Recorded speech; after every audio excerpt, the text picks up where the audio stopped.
Good morning, everybody. Happy Monday. Happy President's Day. This is Jenna from New York, and we have the Herbalicious Herb from South Carolina. Herbalicious. Wow. Herbalicious. He's Wow. delicious. All the ladies love Herb. So good morning, Rise and Grind 24/7. Uh, We raise our mugs to you, and it's going to be another fantastic day. See, we just realized that's the mirror effect on Zoom. So a lot of times we've been pointing at each other and we point in the wrong direction. Right. So we're getting it. We're understanding. There we go. All right. Well, did you have a nice weekend there, Jenna, in South Carolina, yeah, in New York? Wake up. Yes. Wake up, Herb. Yes. It's okay. No, it's been a fantastic, all around month. I know it's a short month, but it's a pretty important one. So, yeah, we had a wonderful Valentine's Day weekend. Now it's President's Weekend. This is the first week we haven't gone away. Both our kids are out of high school and into college. Our third one is the only one home. The girls have college. Yeah, everybody has college this week. It's really just the teachers who have off and grade school kids. So when we had grade school kids, this was our week to get away, whether we went to Florida or Myrtle Beach, wherever. We just picked up Caribbean, didn't matter. We ran. And this is the first year that we're home. Just to remind the viewers, don't go to the bank or post office today because they're closed. The garbage men came by, though, ironically. I didn't. Well, the garbage men, they go. Yeah, right. They came by. And you're right. All the banks are closed. Take the day off. I know a lot of people have 3 days, long day weekend, and some people are off for the whole week. So, wow. Those of you who are not, still, hey, wake up and seize the day. If you're not happy with where you are right now, design your own life. That's basically what it is. What's the point of complaining? So what else is going on in her world? Let's see. Well, today I put a quote on my Facebook page from one of the ebooks that I'm writing, and it's basically saying now, as you discover yourself, as we all go into these points of discovery during our lifetime, our reflection, and you start to discover yourself, take a notepad with you because time seems to blur. Yes. And so it's always good. And I've read stuff that I wrote even like 20 years ago. Mm-hmm. And I'm reading it and I'm like, wow, I got a little deep there. And you forget. Mm-hmm. And you forget life's lessons at that time. And so, it's always good to take a notepad, to journal, like you say, journal, mm-hmm. and to write down thoughts. Because they can come back years later and really help you. And I just wanted to share that. Ism in there. If it's in your head, it's dead. Ooh, you are on fire. Seriously, if it's in your head, it's dead. Don't leave important aspects of your life to your mind. Because as you get older, like Herb just said, it's not that it just gets blurred, it gets misfiled. It's stored and misfiled. Yep. And it comes out in the most inopportune times. It's not like you could just sit there and whip it out. Yeah. Some women can do that. Like I always say, sometimes if you're hoarding things in your head and it's almost like ammo against someone, and then you start ricocheting them when it's convenient for you. But the other person probably doesn't remember. So to their defense, don't do that. Jot it down for your memoirs, but don't store things and then come back at them at a later point. And you're like, what does that have to do with anything? Oh, I can reflect on lots of times that's happened. But it definitely, we as a person, as we live this life of discovery, you're going to have some insights that no matter who you are, mm-hmm. you're going to have some insights that are going to help you later on. And, you just got to, even if it takes like 2 minutes, just write it down, file it away. And then you could read that 5 years ago and it will be just what you needed. So, that's awesome. That's your helpful hint for today. Absolutely. Write a note to your younger self. Yeah. Write a note to your younger self. Write a note to your younger self. Like whatever age you are right now is a lot younger than you're going to be in the future. So write a letter today to yourself, whatever, just a note to yourself. And then look at it 10 years from now, 20 years from now. I went to an interesting seminar over the weekend. I'm always going to. You're always going to these things. You know what it is? I'm thirsty for personal development. I'm thirsty for network marketing. Yeah. I'm trying to surround myself with as many like-minded people as possible, because in our industry, which is network marketing, direct sales, entrepreneurship, real estate, you find sometimes that you're the only one in your crowd or in your circle that's in that business. Like I happen to have a lot of teacher friends because I was a teacher for many years. Mm-hmm. I don't have a lot of entrepreneurial friends, as many as I thought I do, or I said as many as I thought I did when I really took inventory. Because remember, Jim Rohn always says you are the sum of the 5 people you hang out with.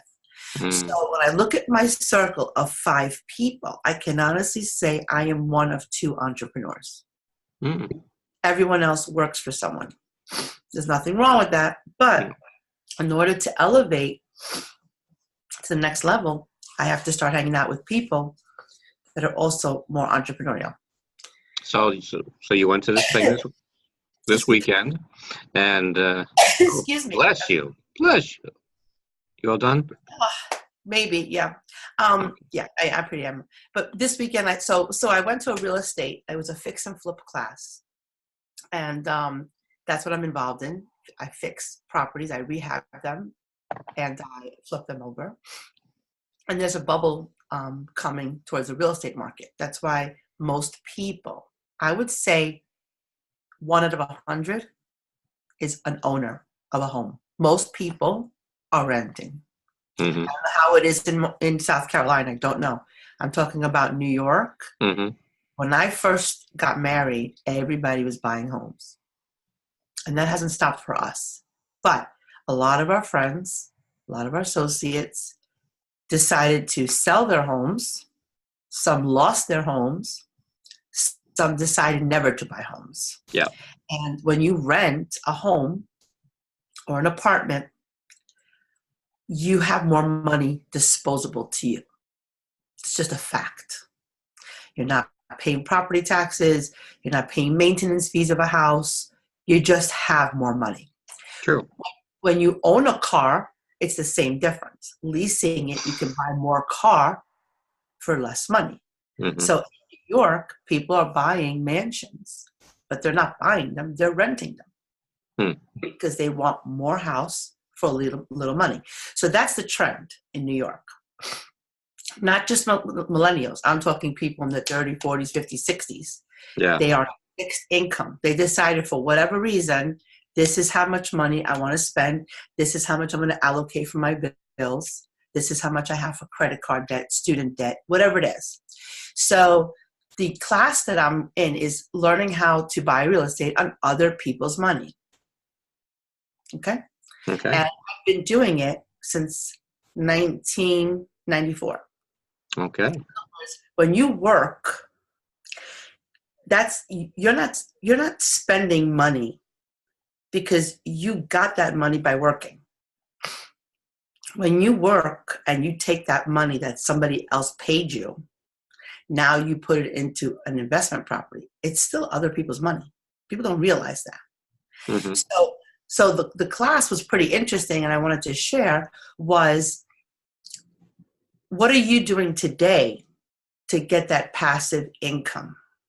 Like, I know I have an online shopping club, and yes, it does bring me residual. But outside of that, I have rentals that come in every single month.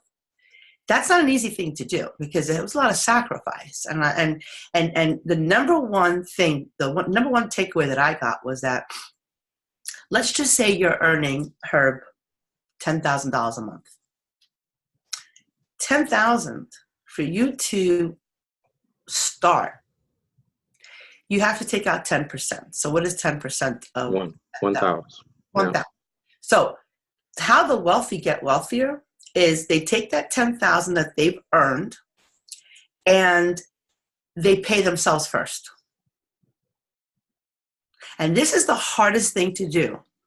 They pay themselves first. Ideally, you want to pay yourself 40%, which is 4,000. Yeah. But that's tough. That is probably going to be the hardest thing you'll ever do, even harder than trying to lose weight. Wow. So I'm sorry. So I always say, don't start with 40, start with 10, because at least you can start somewhere. And at least if you're making 10,000 and you're storing, so that's a new word that I learned, not saving, because storing for your future. The word of the day. Yes, storing. So you take that 1,000 and you store it. What are you storing it for? I'm going to get into, but you store it. And you pay the IRS also the 10%, which is another 1,000, right? Yeah. On 10,000. Now, 10,000 a month, the IRS is probably going to take out 40%, let's be honest. They're going to hit you pretty good. They're going to hit you to the 40%. So let's take out 4,000 for IRS. Mm-hmm. So if you take out 4,000 for IRS and you take out 1,000 for yourself, that's 5,000. Out of that 10,000, you have to ask yourself, can I live off that 5,000? If you can't, let's just say your rent is, I don't know, $2,000 a month. I'm just throwing it out. Let's just say your car payment's another $300 a month. I'm just throwing out numbers. Whatever your fixed expenses are, it's going to come out of that 5,000. Mm-hmm. And this is what people don't get. They don't sacrifice. They don't. They don't believe in sacrificing.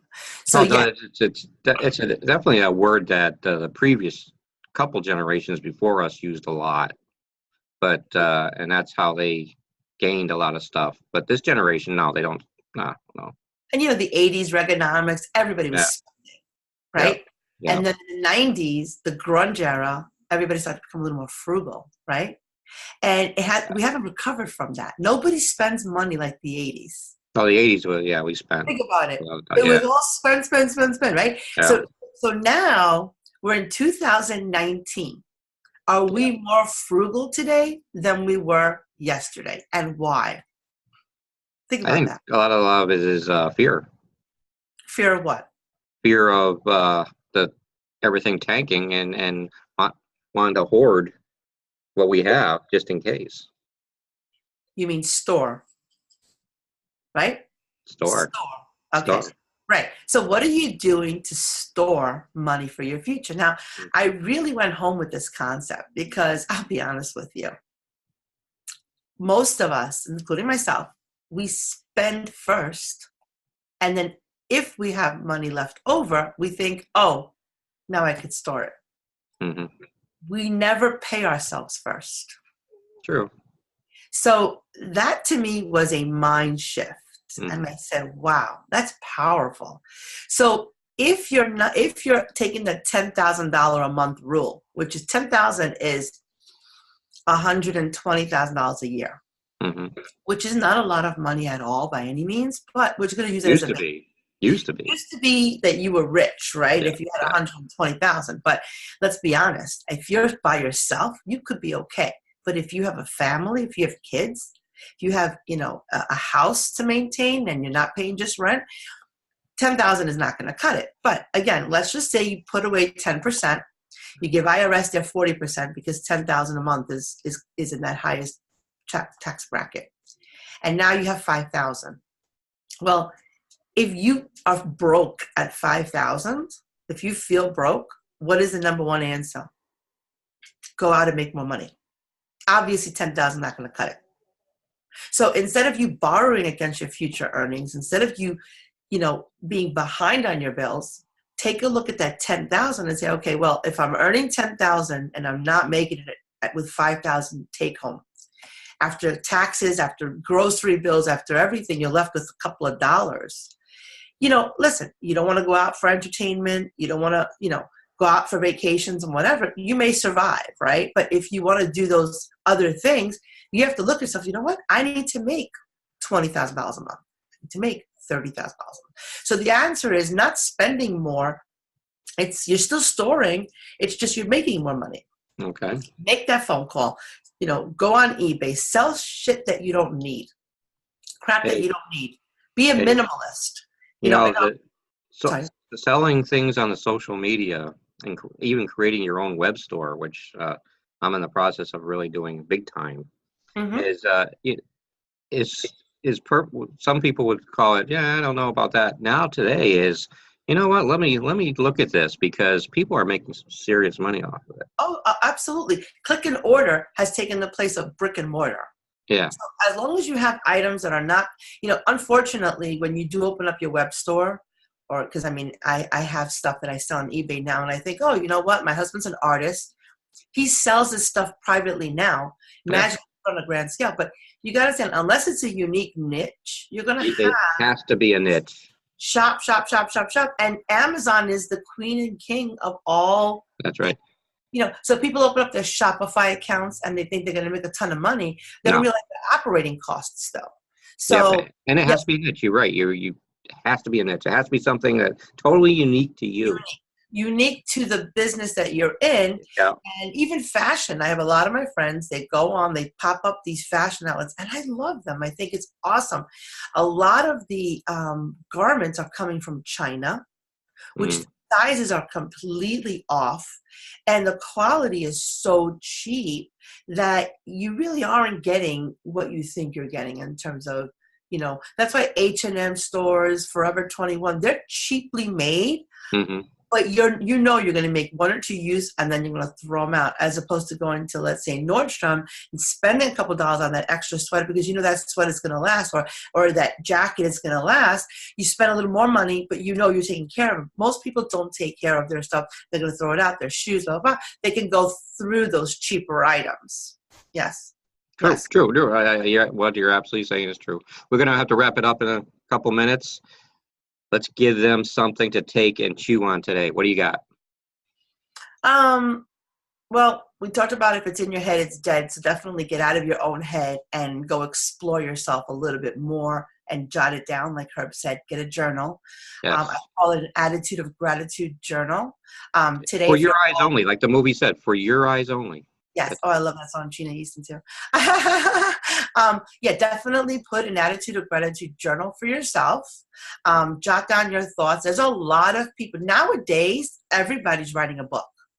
Nowadays, everybody has a show. No, I'm being honest. Oh, I hear you. I know. Media is flooded with books, ebooks, regular books, doesn't matter.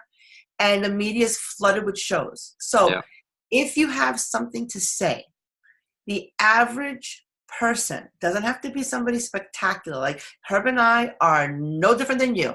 All we do is we have a message and we get it out there, whether it's in a written form, communication form, show form, it doesn't matter. So tune in to your YouTubes, watch the podcast, watch this show and watch others like it, create your own content and get out there and make it happen. That is the key. Seize the day. Yes. And if you're waking up and you're not excited about the day, ask yourself why you're not. Take an inventory. Yep. Right? Why are you not? Why are you not excited to go to bed at night? Because you're going to wake up the next day excited. Why are you not? When you go to bed satisfied, it's because you got excited and you seized the day. So we'll leave you off with that. And yes, I watched an Antique Roadshow this weekend, and there was a guy that does the pricing for like antique dresser drawers, and he got very excited. And he said to the guy, he said, "This is why I wake up in the morning," and because he was passionate about it. What is your passion? Exactly. And so wake up, get excited for the day, so that you can go to bed satisfied. Okay, Jenna, we will do this again tomorrow. Yes, tomorrow morning. For now, we're signing off and have a wonderful day. Thank you for tuning in. Bye. Bye.